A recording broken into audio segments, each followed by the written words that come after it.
I used to think marriage was a team sport. Turns out I was the mascot. Entertaining, mostly ignored, and easily replaceable. My name is Nick Fenwick, and I'm 33 years old. I manage IT projects for a mid-sized consulting firm in Boston, which means I solve problems that other people create and get blamed when their solutions don't work. It's honest work that pays well enough to afford a sleek condo in Back Bay and a wife who spends more on skincare than I do on groceries. That wife is Erica. Was Erica. The timeline gets complicated. She's 31, works in PR, and has the kind of smile that makes waiters forget to charge for appetizers. When we met 4 years ago at a mutual friend's party, she laughed at my jokes and didn't seem to mind that I wore the same shirt 2 nights in a row. I should have known something was up. The evening that changed everything started like most others. I came home from work to find Erica sitting at our granite kitchen island, staring at her phone with the intensity of someone defusing a bomb. Her blonde hair was pulled back in that messy bun she wore when stressed, and she'd changed out of her work clothes into yoga pants and an oversized sweater. "Hey," I said, dropping my laptop bag by the door. "How was your day?" She looked up with eyes that were definitely red-rimmed. "Nick, we need to talk." 4 words that have never preceded good news in the history of marriage. I grabbed a beer from the fridge and sat across from her, trying to read her expression. Guilt, definitely. Fear, maybe. Something else I couldn't quite identify. "Okay," I said. "Talk." She took a shaky breath. "I need to tell you something, and I need you to promise you won't freak out." "I can't promise that until I know what we're talking about." "It's about Austin." Austin Drake. Personal trainer, Instagram influencer, the kind of guy who takes shirtless selfies in grocery store mirrors. He'd been Erica's trainer for 6 months, and she'd mentioned him enough that I'd started mentally keeping count. 17 times in the past week, if my calculations were correct. "What about him?" I asked, though I was pretty sure I knew where this was heading. Erica picked up her phone and turned it toward me. On the screen was a video, paused on an image of her and Austin in what looked like the gym's back office. They weren't exactly playing chess. "It was just a kiss," she said quickly. Well, maybe more than just a kiss, but it didn't mean anything. I was confused and stressed about us, and he was there, and... "You filmed it?" I interrupted. She blinked. "What?" "You filmed yourself cheating on me. That's what I'm looking at, right? A video of you and Captain Abs having your meaningless moment of confusion?" "He filmed it," she said quietly. "I didn't know until after." Before we deeper into this story, I have one small request. Please subscribe, drop a like, comment, and hit that hype button to boost this channel so more people can discover these incredible Reddit stories. I stared at her for a long moment, then started laughing. Not the bitter, angry laugh you might expect, but genuine amusement. The absurdity of it all hit me like a slap. "You're telling me," I said, "that you cheated on me with a guy who films his conquests like he's making a nature documentary?" "Nick, please, and you're showing me the evidence because I felt guilty? Because I love you and I want to work through this." I nodded slowly, then got up and walked to the junk drawer where we kept random household items. I pulled out a lighter, one of those long ones for lighting candles, and sat back down. "What are you doing?" Erica asked. I reached into my jacket pocket and pulled out 2 plane tickets. Paris, first class, non-refundable. I'd bought them that morning as a surprise for our anniversary next month. "These cost $4,000, I said, holding them up. Her eyes widened. "Nick, what are those?" "Our anniversary trip. I was going to surprise you tonight." I flicked the lighter. "But I'm thinking maybe Austin would prefer Cabo." "Wait, don't..." I lit the corner of the first ticket and watched it catch fire. The flame spread quickly, and I dropped it onto the granite countertop where it curled and blackened. "Nick, stop!" The second ticket followed the first. Erica jumped up and tried to grab it, but I held it out of reach until it was nothing but ash. "There," I said. "Now we're even. You burned our marriage, I burned our vacation." She stared at the ashes, tears streaming down her face. "I can't believe you just did that." "Really? Because I can't believe you just showed me a video of you making out with your trainer in a gym office. But here we are." I pulled out my phone and started recording. "Say something for the camera, honey. Tell our friends and family how sorry you are." "Put that away."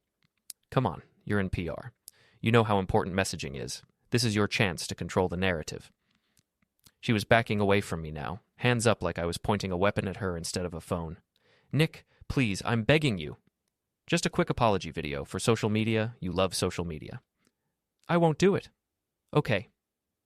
I stopped recording and opened her contacts. "Let's see. Should I send this to your mom first or your boss?" "You wouldn't." I hit send to her entire contact list and set the phone down. Oops, fat fingers. The silence that followed was broken only by the sound of her phone buzzing, then buzzing again, then continuously like an angry hornet trapped in a jar. She grabbed it and stared at the screen, her face going pale. You sent it to everyone. Accidents happen. This will ruin me. Probably. She looked at me like she was seeing me for the first time. Who are you? I'm the guy who just found out his wife is cheating on him with a meathead who films his hookups. I'm also the guy who's going to Jay's bar. You can explain to your mom why she just got a video of you crying over plane tickets. I grabbed my jacket and headed for the door. Nick, wait. I turned back. She was standing in the middle of our kitchen, surrounded by the ashes of our Paris trip, her phone still buzzing with incoming messages. For what it's worth, I said, I really did love you. Past tense. The door closed behind me with a satisfying click. Jay's bar is called the Rusty Anchor, which tells you everything you need to know about Jay's sense of irony. It's 3 blocks from Boston Harbor. The closest thing to rust is the bottle opener behind the bar, and the only anchor is a plastic decoration someone glued to the wall in 1987. I found Jay wiping down glasses with the focused intensity of a man who'd rather be doing anything else. He's 34, my age exactly, with the kind of weathered face that comes from listening to other people's problems for a living. You look like someone just told you Santa isn't real, he said as I slid onto a bar stool. Worse, someone just told me my marriage isn't real. He set down the glass and gave me his full attention. Erica? Erica and her personal trainer, complete with video evidence, which she helpfully shared with me over dinner. Ouch. He poured me a whiskey without asking what I wanted. What did you do?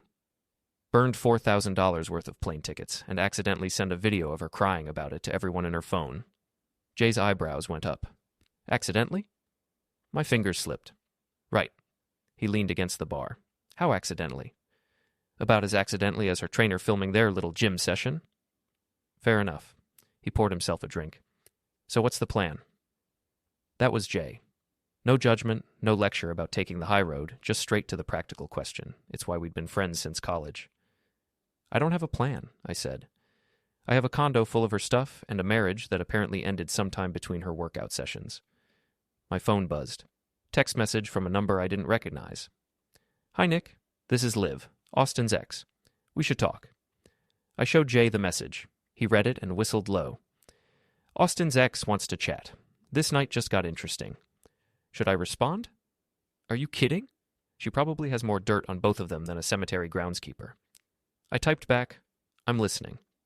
The response came immediately. Coffee tomorrow? I have things you need to see. Meeting her tomorrow, I told Jay. Good. Meanwhile, you might want to check social media. If you sent that video to everyone in Erica's contacts. I opened Instagram and searched for Erica's profile. The comments on her latest post, a picture of a salad from lunch, told the story. Girl, what is happening with you and Nick? Saw the video. Are you okay? Is this about the trainer everyone's talking about? Call me ASAP. It's spreading, I said. Like wildfire, I'm guessing. PR people live and breathe social media. She just got served a reputation sandwich with a side of public humiliation. My phone rang, Erica's name on the screen. Don't answer it, Jay said. I wasn't planning to. It went to voicemail, then rang again, and again. She's persistent, Jay observed. She's panicking. Her whole career is built on managing other people's images. Now she's the one with the image problem. The 4th call I answered. What? I said. Nick, thank goodness. Listen, I need you to send a message to everyone explaining that the video was taken out of context. Tell them we were just having a discussion about our relationship and... Were we having a discussion when you were kissing Austin in the gym office? Silence. Because that's what the video shows, Erica. You kissing another man. There's no context that makes that okay. It was a mistake. Yes, it was. Your mistake. Your consequences. Please, Nick. My boss already called. 3 clients have sent messages. This is going to destroy my career. Should have thought of that before you decided to explore your options with Captain Protein Shake. I hung up and turned off my phone. Cold, Jay said, but he was smiling. I'm just getting started. The next morning, I met Liv at a coffee shop in Cambridge. She was exactly what I'd expected. 27, perfectly put together, with the kind of Instagram-ready appearance that suggested she took her influencer status seriously. You're Nick, she said as I approached her table. It wasn't a question. And you're the ex-girlfriend with information.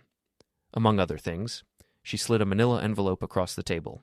Austin likes to document his adventures. What you saw yesterday was just the beginning. I opened the envelope. Inside were printouts of text conversations, screenshots of social media messages, and several photos that made it clear Austin's relationship with Erica had been going on much longer than she'd admitted. How long? I asked. 3 months, minimum? Probably longer. He was bragging about the married woman who was paying for his supplements and gym equipment. She was paying for his stuff? Oh, you didn't know. Liv smiled, but there was no warmth in it. Check your joint account transactions. I bet you'll find some interesting purchases. I pulled out my phone and logged into our bank account. Sure enough, there were several charges I didn't recognize. Protein powder, gym equipment, even a weekend trip to New Hampshire that Erica had told me was a work retreat. Why are you showing me this? I asked. Because Austin is a narcissistic piece of garbage who thinks he can treat women like collectibles. And because your wife isn't the innocent victim she's pretending to be? She pulled out her own phone and showed me a group text conversation. Erica was in it, along with several names I recognized as her friends. The video thing is a disaster, Erica had written. Need damage control strategies. Can you claim it was fake? Someone replied. Or say Nick was abusive and you were seeking comfort? What about claiming temporary insanity? Stress from the marriage. I stared at the screen. She's strategizing. Like a campaign manager. Your wife doesn't feel guilty, Nick. She feels inconvenienced. I handed back her phone and gathered up the papers. What do you want in return for this? I want Austin to face consequences for once in his privileged life, and I want to watch him squirm. I can work with that. We shook hands across the table, and I walked out with enough ammunition to end 2 reputations. My first stop was Austin's gym. It was one of those upscale fitness centers where the equipment costs more than most people's cars and the membership fees could fund a small country. Austin was in the middle of training a client when I walked in. He saw me coming, and his face went pale. Good. Nick, he said, forcing a smile. Hey, man, look, about yesterday, and save it. I pulled out a stack of papers, copies of the text messages Liv had shown me. I'm just here to return some of your correspondence. I started taping the printouts to the mirrors around the gym. Austin's messages to Erica, his bragging texts to friends, photos of the gifts she'd bought him with our joint money. Dude, you can't do that here, Austin said, abandoning his client. Actually, I can. Public space, public information. I taped up another page. Oh, look, here's the one where you call me the walking wallet. Other gym members were stopping their workouts to read the messages. Austin's client, a middle-aged woman in expensive workout gear, looked horrified. Austin, she said, is this true? Are you sleeping with married women? Mrs. Patterson, I can explain. But Mrs. Patterson was already walking away, shaking her head. You're insane, Austin hissed at me. I'm thorough. There's a difference. I finished taping up the messages and stepped back to admire my work. The entire wall was covered with evidence of Austin's relationship with my wife, including several particularly damning messages where he discussed his strategy for getting money out of her. The gym will take these down, Austin said. Probably, but not before everyone sees them, and not before someone takes pictures. I gestured around the room, where several people were indeed photographing the wall with their phones. You know how social media works, right? Once it's out there. Austin's face was red now, a vein pulsing in his forehead. You think you're so smart. Smart enough to marry someone with a joint bank account. Oh wait, that didn't work out so well, did it? I walked toward the exit, then turned back. By the way, Austin, you might want to check your car. I think someone spilled fish sauce on it. His eyes widened, and he ran for the parking lot. I followed at a leisurely pace and watched him discover that someone had indeed poured fish sauce into his air conditioning vents. The smell was already noticeable, and it would only get worse when he turned on the heat. You're going to pay for this, he shouted. Send me a bill, I said, and walked to my own car. My phone was buzzing with notifications. The gym photos were already making their way through social media, tagged with Austin's Instagram handle. Someone had started a hashtag, Drake stinks. I was beginning to enjoy myself. That evening, I sat in my condo reviewing the evidence Liv had given me. The place felt different without Erica's constant presence, quieter, but also somehow larger. She'd taken some of her clothes, but left most of her things, probably hoping this would all blow over and she could come back. She was wrong about that. My phone rang. Erica's mother, Mrs. Carmichael. I let it go to voicemail, then played back the message. Nicholas, this is Patricia Carmichael. I don't know what kind of game you think you're playing, but you need to stop this nonsense immediately. Erica made a mistake, but she's willing to work through it. Your behavior is childish and vindictive, and it's reflecting poorly on both families. Call me back so we can discuss this like adults." I deleted the message and poured myself a drink. 20 minutes later, my building's doorman called. "Mr. Fenwick, there are some people here to see you. They say it's urgent." "Send them up." I knew who it would be before they knocked. Erica, her mother, and probably Austin, coming to negotiate or threaten or whatever they thought would work. I was right about 2 out of 3. Erica looked terrible. Puffy eyes, no makeup, wearing the same clothes from yesterday. Her mother looked like she'd stepped out of a country club magazine, all sharp angles and expensive accessories. Austin was notably absent. "Hello, Patricia," I said, opening the door wider. "Erica, come in." They entered cautiously, like they were walking into a trap. Smart of them. "Nick," Erica started, "we need to talk about this situation." "What situation is that?" "Don't be obtuse," Mrs. Carmichael snapped. "You've humiliated my daughter publicly. You've damaged her career and her reputation over what amounts to a momentary lapse in judgment." A momentary lapse that lasted 3 months and cost me several $1,000s in gifts for her boyfriend. Erica's face went red. "You went through our bank records?" "Our bank records. Joint account, remember? I have every right to see where our money went." Austin needed help with his business. Austin needed help buying protein powder and paying for weekend getaways. There's a difference. Mrs. Carmichael stepped forward. "Regardless of what happened, your response has been completely disproportionate. Sending that video to everyone, vandalizing that young man's property." "I didn't vandalize anything. I shared publicly available information, and someone else apparently had an accident with fish sauce." "You're being deliberately difficult." "I'm being deliberately honest. Something your daughter might want to try." Erica started crying again. "I made a mistake, Nick. I'm sorry, but what you're doing is cruel." "What I'm doing is educational. You wanted to explore your options, so I'm helping everyone understand what those options were. I want to come home. This isn't your home anymore. We're married. I have rights." I walked to my desk and pulled out a folder. "Actually, you don't. See, when we bought this place, only my name went on the deed. You were supposed to be added later, but we never got around to it. Legally, this is my condo." Her face went white. "That can't be right." "Check with a lawyer. Oh, wait, that costs money, and your access to our joint accounts has been suspended." Mrs. Carmichael's voice was ice cold. "You planned this." "I protected myself. There's a difference."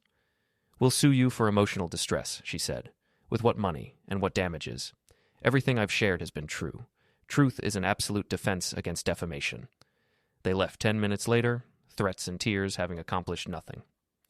I watched from my window as they stood on the sidewalk, probably planning their next move. My phone buzzed. Text from Liv. Saw the gym drama online. Austin's lost 3 clients already. "Want to do more damage?" I typed back. "What did you have in mind? He's got a stash of Erica's jewelry at his place. Expensive stuff, probably stolen from your house." That was interesting. I'd noticed some of Erica's jewelry missing, but assumed she'd taken it with her. "How do you know?" He posted pictures on his private Instagram. Idiot thinks it makes him look successful. "Can you get me the address?" "Already sent it. Apartment 4B. He'll be at the gym until 9. I looked at the clock. 7:30. Plenty of time. Austin's apartment building was exactly what I'd expected. New construction, overpriced, the kind of place where people paid extra for granite countertops and stainless steel appliances they'd never use. Getting inside was easier than it should have been. Someone was moving out, and the lobby door was propped open for the movers. I took the elevator to the 4th floor and found 4B. The door was locked, obviously, but Austin had made a crucial mistake. He'd posted enough photos of his apartment on social media that I could see his spare key hiding spot. A fake rock by his door, because apparently he was as original as he was intelligent. Inside, the apartment was exactly what you'd expect from a 29-year-old who thought protein shakes were a food group. Gym equipment in the living room, supplements covering the kitchen counter, and motivational posters that would make a life coach cringe. I found Erica's jewelry in a shoebox in his bedroom closet. Her grandmother's pearl necklace, the diamond earrings I'd given her for our first anniversary. Even her wedding ring, which she'd apparently given him as some kind of trophy. I took pictures of everything before packing it up, then left a note on his pillow. "Stolen property returned to rightful owner. Try me again, and you lose more than your dignity. N." I was back in my car when Austin's Instagram story updated. He was at the gym, flexing in the mirror, completely unaware that his apartment had just been visited. My phone rang as I drove home. Jay. Dude, you need to see the news. What news? Channel 7 just ran a story about social media revenge. They used Austin's gym incident as an example. You're famous. They used my name? No, but anyone who knows you will recognize the story. Local man exposes cheating wife and her trainer using social media evidence. It's actually pretty flattering. I turned on the radio and caught the tail end of the segment. The reporter was discussing the ethics of public shaming in the digital age, using Austin's gym humiliation as a case study. The question, the reporter was saying, is whether private matters should be made public, even when they involve deception and betrayal. Great. Now I was a case study. My building's doorman looked nervous when I walked in. Mr. Fenwick, there are some reporters outside. They want to talk to you about that gym thing. Tell them I'm not available. Yes, sir. Also, your neighbor, Mrs. Ortega, wants to speak with you. She says it's urgent. Mrs. Ortega lived across the hall and had the distinction of being the nosiest person in a building full of nosy people. She was standing by her door when I got off the elevator. Nick, she said, we need to talk. About what? About what you're doing to that poor girl. That poor girl cheated on me with a guy who films his conquests. I'm not doing anything to her that she didn't do to herself. But the whole building is talking. People are saying you've gone crazy, that you're dangerous.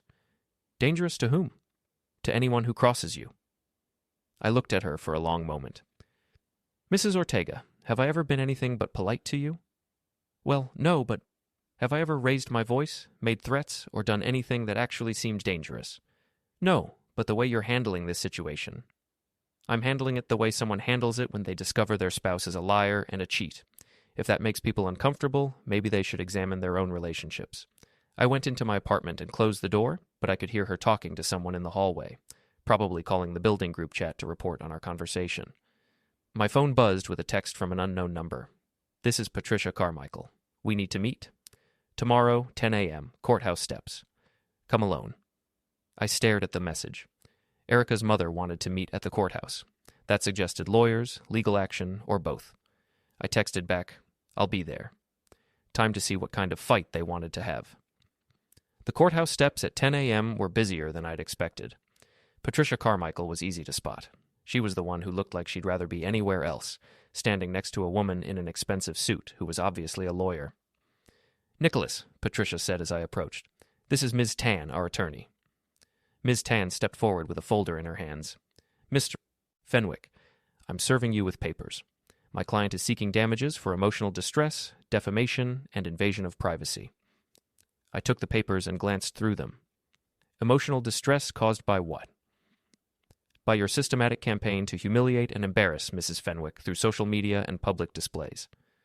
You mean by sharing the truth about her affair? By sharing private information without consent. Information she gave me herself when she showed me that video. Ms. Tan's expression didn't change.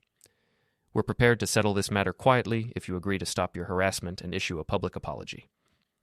I looked around at the courthouse steps, at the people walking by, at the reporters who were probably still looking for me after yesterday's news story. Then I started laughing. You want to settle this quietly, I said, by serving me papers on the courthouse steps where anyone can see us. Mr. Fenwick, no, I get it. This is theater. You want me to feel intimidated, to back down and apologize so Erica can salvage her reputation. I pulled out my phone and opened the camera. But here's the thing about theater. It works both ways. I started recording.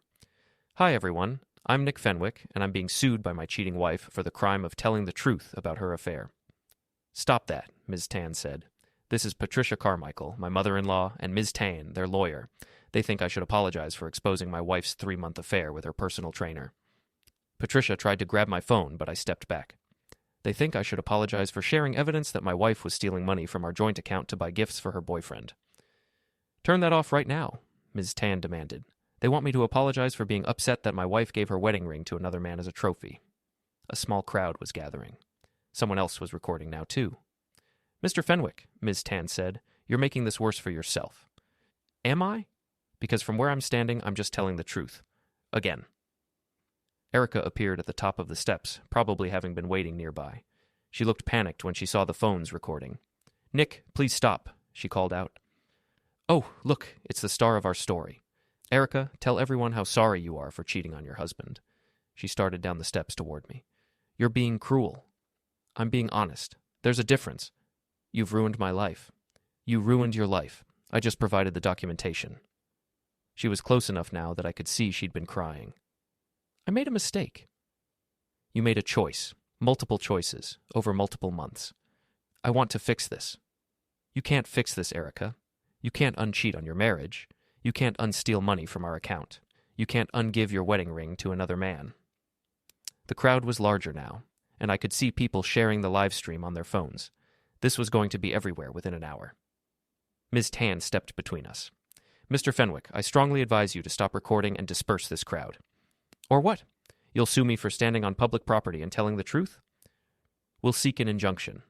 Based on what grounds? Everything I've said is verifiable. I have bank records, text messages, and video evidence. I looked directly at the camera. Ladies and gentlemen, this is what accountability looks like in the social media age. When someone betrays your trust, you don't have to suffer in silence anymore. Erica was sobbing now. Please, Nick, I'm begging you. You should have thought about this before you decided to explore your options with Austin. I'll do anything. There's nothing you can do. It's over, Erica. The marriage, the lies, all of it. I stopped recording and looked at Ms. Tan. Tell your client that the next time she wants to threaten me, she should make sure she actually has grounds for a lawsuit. I started to walk away, then turned back. Oh, and Patricia? You might want to ask your daughter about the jewelry she gave to her boyfriend. I returned it to my condo last night. The look on Erica's face told me she hadn't mentioned that particular detail to her mother. I walked down the courthouse steps and got in my car, leaving behind a crowd of people with phones and a family in crisis. My phone was already buzzing with notifications. The video was spreading faster than I'd expected, tagged with hashtags like Tanchan Courthouse Confrontation and Cheating Wife. I drove home through the city streets, past the gym where this all started, past the coffee shop where I'd met Liv, past Jay's bar where I'd first planned my response. When I got back to my building, there was a crowd outside. Reporters, neighbors, curious onlookers drawn by the social media drama. I parked in the garage and took the service elevator to avoid them. My condo was quiet, filled with afternoon sunlight and the absence of drama. Erica's jewelry was on the kitchen counter where I'd left it, catching the light like evidence of a life that used to exist. I poured myself a drink and sat down to watch my phone explode with notifications. The marriage was over. The revenge was complete. And for the first time in months, I felt like I could breathe. Outside my window, the city continued its daily business, indifferent to the small domestic drama that had just played out on courthouse steps and social media feeds. I raised my glass to the window, to the city, to the future that was suddenly wide open. Here's to new beginnings, I said to no one in particular.